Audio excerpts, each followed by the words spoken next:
गन्ने में नहीं होती, उसी प्रकार यह वेद वृक्ष का पक्व फल है, सार भाग है श्रीमद् भागवत की कथा। इसीलिए मैं आपको यह श्रीमद् भागवत की कथा सुनाऊंगा। नारद जी ने कहा, मैं ज्ञान यज्ञम करिष्यामि, मैं अवश्य ज्ञान यज्ञ करूँगा। कहाँ पर करूँ? तटमानंद नामकम, आनंद नामक तट पर, हरिद्वार में, गंगा जी के किनारे। सभी लोग नारद जी और संकादिक सभी बद्रिक आश्रम से चलकर हरिद्वार में आए। कथा की तैयारी हुई, सभी जगह निमंत्रण भेजा गया। सभी भागवत के रस रसिक जितने भी श्रोतागण थे, सब जितने भी वैष्णव थे, सभी को निमंत्रण भेजा गया। सभी जगह सभी को निमंत्रित किया गया कि आइए, श्रीमद् भागवत की कथा हो रही है, आप अवश्य श्रवण कीजिए। सभी रस रसिक दौड़ दौड़ कर जहाँ भागवत हो रही थी हरिद्वार में, वहाँ पर सभी उपस्थित हुए। जितने भी बड़े बड़े संत थे सभी आए। वशिष्ठ,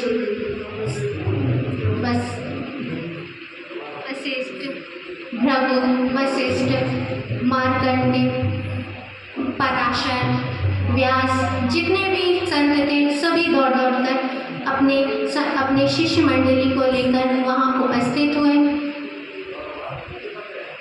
संकादिकों ने कथा आरंभ की। यस्य श्रवण मात्रेण मुक्ति करतले स्थिता।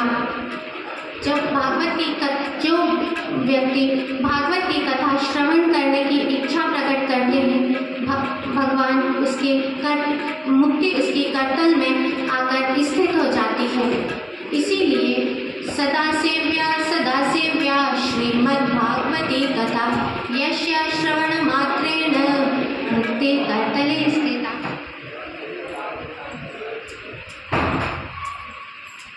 इसीलिए भागवत की कथा का हमेशा ही श्रवण करना चाहिए।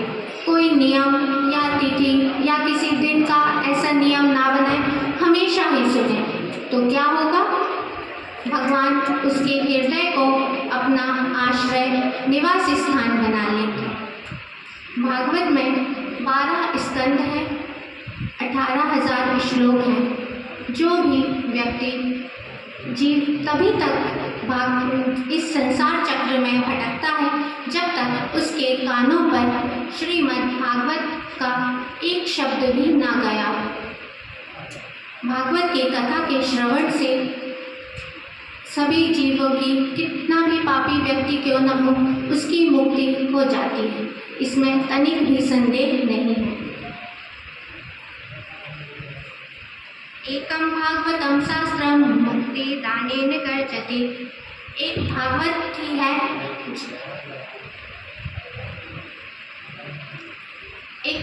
ही है, मुक्ति के लिए। बहुत से शास्त्रों के सुनने की आवश्यकता नहीं है, बहुत से पुराणों को सुनने की जरूरत नहीं है। यह सब भ्रम उत्पन्न करने वाले हैं। एक भागवत ही है जो गर्जना कर रही है मुक्ति के लिए। इसीलिए हमेशा ही श्रीमद् भागवत का श्रवण करना चाहिए। अश्वमेध सहस्राणि वाजपेयी शतानि च। भागवत कथा के श्रवण का पुण्य हजारों अश्वमेध यज्ञ, सैकड़ों वाजपेयी यज्ञ भी नहीं कर सकते हैं। ना गंगा ना गया काशी, पुष्कर ना प्रयागकम। सभी जितने भी तीर्थ हैं, ना गंगा ना गया काशी पुष्कर, कोई भी तीर्थ इस भागवत की कथा के श्रवण के पुण्य का बराबरी नहीं कर सकते हैं। यदि आपको परम गति की इच्छा है तो अपने मुख से स्वयं भागवत प्रतिदिन नियम पूर्वक भागवत का आधा श्लोक, 1/4 श्लोक का पाठ नियम पूर्वक करना चाहिए। जो व्यक्ति नियम पूर्वक भागवत की कथा का अर्थ सहित पाठ करता है, उसे सभी पापों से मुक्ति मिल जाती है। इसमें तनिक भी संदेह नहीं है। भगवान का भजन, नियमित रूप से भगवान का भजन, भगवान का चिंतन, तुलसी का पोषण, तुलसी जी में जल देना, उनका पूजन करना और गौ की सेवा करना, यह चारों को एक समान बताया गया है। इन चारों का जहाँ पर नियमित रूप से पालन किया जाता है वहाँ भगवान का बैकुंठ बन जाता है। इसीलिए भागवत का हमेशा ही पालन करना चाहिए। यह भागवत क्या चीज़ है? जब भगवान स्वधाम गमन करने लगे तब उद्धव जी ने कहा, प्रभु आप जा रहे हैं, आप जीवों के कल्याण के लिए कोई सुंदर सुगम उपाय बताइए। तो भगवान ने कहा, अब मैं बैकुंठ में नहीं जाऊंगा, अब मैं इस श्रीमद् भागवत में ही निवास करूंगा। यह भगवान की शब्दमय वांगमय प्रतिरूपा है। इसके श्रवण से, पाठ से सत्य पाप की मुक्ति हो जाती है। अब हम देखेंगे कि यह वांगमय प्रतिरूपा कैसी है, शब्दमय प्रतिरूपा कैसी है। भागवत में 12 स्कंद हैं। जो प्रथम और द्वितीय स्कंद है उसे भगवान के चरण कहा गया है। द्वितीय, तृतीय और चतुर्थ स्कंद को भगवान की जंघा कहा गया है। पंचम स्कंद को भगवान का नाभि क्षेत्र कहा गया है। सप्तम स्कंद को भगवान का हृदय कहा गया है। छठे स्कंद को भगवान का हृदय कहा गया है। सप्तम और अष्टम स्कंद को भगवान की दोनों भुजाएं कहा गया है। नवम स्कंद को भगवान का मुख कहा गया है। दसम स्कंद को भगवान के दोनों नेत्र कहे गए हैं। एकादश स्कंद को भगवान का माथा ललाट कहा है और द्वादश स्कंद को भगवान का मस्तक कहा गया है। इस प्रकार यह भगवान की शब्दमय वांगमय प्रतिरूपा है। इसीलिए इसके श्रवण से, पाठ से तुरंत ही सारे पापों से मुक्ति मिल जाती है। इस प्रकार भागवत की कथा हो ही रही थी कि भक्ति ज्ञान वैराग्य जो वृंदावन में थे, आकाश मार्ग से कथा रस से पुष्ट होकर जहाँ कथा हो रही थी हरिद्वार में पहुँचे और वहाँ पांडाल में तीनों नृत्य करने लगे, कीर्तन करने लगे। भक्ति सुतौ तौ तरुणौ गृहीत्वा प्रेमैक रूपा सहसा विराशी श्री कृष्ण गोविंद हरे मुरारे नाथेति नामानि मुहुर्वदन्ति। इस प्रकार तीन भक्ति ज्ञान वैराग्य तीनों कथा रस से पुष्ट होकर नृत्य कर भगवान के नाम का संकीर्तन करने लगे। श्री कृष्ण गोविंद हरे मुरारी हे नाथ नारायण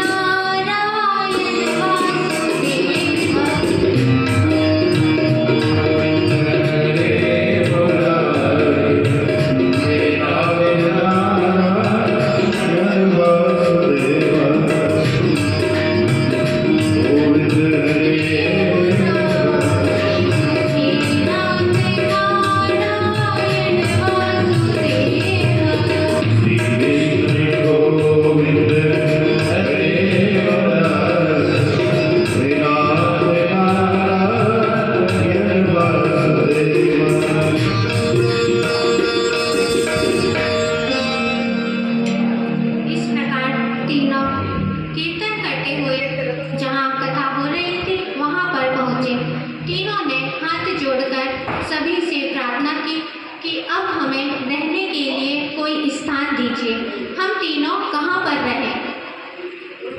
नारद जी ने कहा, भक्ति सुगोविंद स्वरूप करत्री प्रेमे करत्री भावरोग हंत्री। भक्ति माता आप भगवान के स्वरूप को प्रदान करने वाली हैं, भवरोग को मिटाने वाली हैं। इसीलिए यहाँ पर जितने भी भागवत के श्रोता, जितने भी वैष्णव बैठे हुए हैं, उनके हृदय को आप अपना निवास स्थान बनाएं। भक्ति ने सभी को, जितने भी वैष्णव थे, सभी को हृदय में निवास किया। यह सब देखकर भगवान का मन वैकुंठ में नहीं लगा और भगवान निजलोकम परित्यज्य भगवान भक्तवत्सला, भगवान अपना वैकुंठ लोक का त्याग करके जहाँ कथा हो रही थी वहाँ पर प्रकट हुए। भगवान के प्रकट होते ही वहाँ पर गूढ़ रूप से जितने भी भगवान के पार्षद भागवत कथा का श्रवण कर रहे थे वह सब भी प्रकट हो गए। उद्धव जी, विभीषण जी, जितने भी भगवान के पार्षद हैं वह सब प्रकट हो गए, जिससे वहाँ का जो वातावरण था वह अलौकिक हो गया, दिव्य हो गया। अलौकिकोऽयं महिमा मुनीश्वरा सप्ताह जन्नोद्विलोकितो मया मूढासठाये पशुपक्षिणोत्रा सर्वेपि निष्पापतमा भवन्ति। इस प्रकार वहाँ का जो वातावरण था वह दिव्य हो गया, अलौकिक हो गया। वहाँ पर जितने भी मूढ़ थे, मूर्ख थे, ठग थे, जितने भी पशु थे, पक्षी थे, सभी निष्पाप होकर भगवान के साथ वैकुंठ धाम के लिए चले गए। नारद जी को बड़ा आश्चर्य हुआ। नारद जी ने कहा के विशुद्धन्ति वदन्तु मह्यं सप्ताहजन यज्ञेन कथामयेन। मैं यह जानना चाहता हूँ कि इस भागवत कथा के श्रवण से कौन कौन पवित्र होकर भगवान के दिव्य धाम की यात्रा करते हैं। संतादिकों ने कहा ये मानवः पाप कृतस्तु सर्वदा सदा दुराचार रता विमार्गका क्रोधाग्नि दग्धा कुटिलश्च कामिना सप्ताह यज्ञेन कलौ पुनन्ति ते। जो मनुष्य हमेशा ही पाप कर्म में रत रहता है, सदा दुराचार में रत रहता है, कामी है, क्रोधी है, वह भी, और जो हमेशा क्रोधाग्नि में जलता रहता है, वह भी यदि नियम पूर्वक साप्ताहिक विधि से भागवत का कथा का श्रवण करता है तो परम पवित्र होकर भगवान के धाम की यात्रा करता है, भगवान के धाम को पधारता है।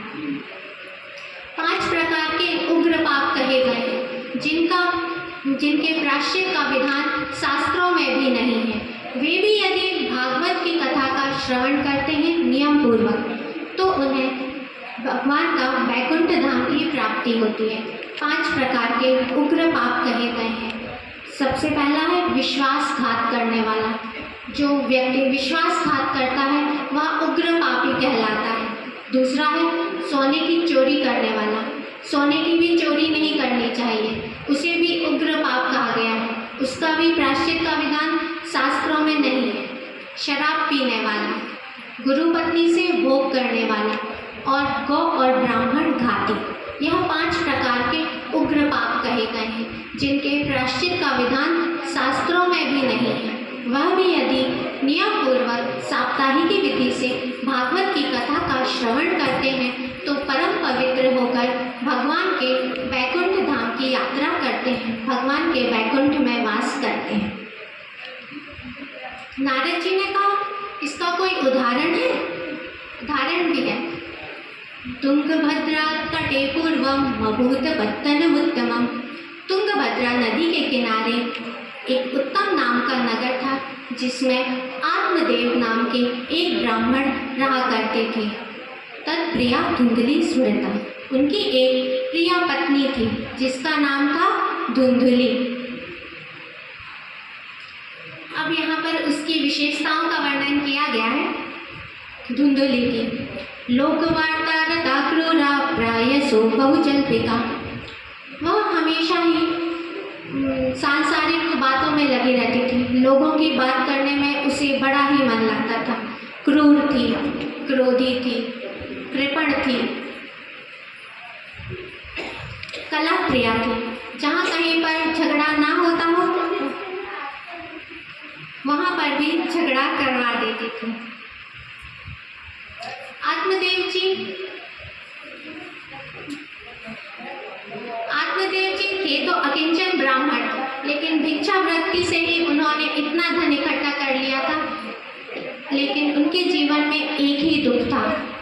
उन्हें कोई पुत्र या पुत्री नहीं था। इस दुख से दुखी होकर आत्मदेव जी ने एक बार निश्चय किया आत्महत्या करने का और जंगल में गए। जंगल में उन्हें एक सन्यासी जी मिले। आत्मदेव जी ने सन्यासी को देखा और उन्हें दंडवत प्रणाम किया, रोने लगे। सन्यासी जी ने कहा, कथम रोदसी विप्रा त्वं काते चिंता बलियसी। ब्राह्मण थे, आप क्यों रो रहे हैं? आपको क्या चिंता है, क्या दुख है आपको, बताइए। आत्मदेव जी ने कहा, मैं कोई भी वृक्ष लगाता हूँ तो वह फल नहीं देता है, कोई फल घर पर लेकर आता हूँ तो वह बहुत जल्दी ही खराब हो जाता है। गाय पालता हूँ, वह बांझ हो जाती है, और मेरे यहाँ मैं निसंतान हूँ, मेरे यहाँ कोई पुत्र या पुत्री नहीं है। इस कारण ब्राह्मण या कोई भी संत मेरे हाथ से भिक्षा नहीं लेते हैं। इसी दुख से दुखी होकर मैं आत्महत्या करने आया हूँ। सन्यासी जी ने कहा, मैं देख रहा हूँ कि आपके प्रारब्ध में 7 जन्म तक पुत्र नहीं है, इसीलिए पुत्र प्राप्ति की इच्छा छोड़ दीजिए। सन्यासियों का जीवन सबसे सुखद सरस जीवन है। आत्मदेव जी ने कहा, नहीं महात्मा जी, मुझे यह बात समझ नहीं आई। पुत्रादि सुख हीनोयम संन्यास शुष्क एवहि गृहस्था सरसोलो के पुत्र पौत्र समन्विता। सन्यासियों का जीवन भी कोई जीवन है? इसमें कोई, यह शुष्क जीवन है। गृहस्थों का जीवन ही सबसे सरस है, जिसमें पुत्र पौत्र आदि का सुख है। इसीलिए मुझे सन्यासियों का जीवन नहीं भाता, मुझे तो गृहस्थों का ही जीवन पसंद है। इतना सुनकर महात्मा जी ने उन्हें एक फल दिया और नियम बता दिया कि आपकी पत्नी सत्य बोले, स्वच्छता से रहे और एक समय भोजन करें। इस प्रकार नियम पूर्वक व्रत का पालन करें तो आपके यहाँ अवश्य ही पुत्र होगा।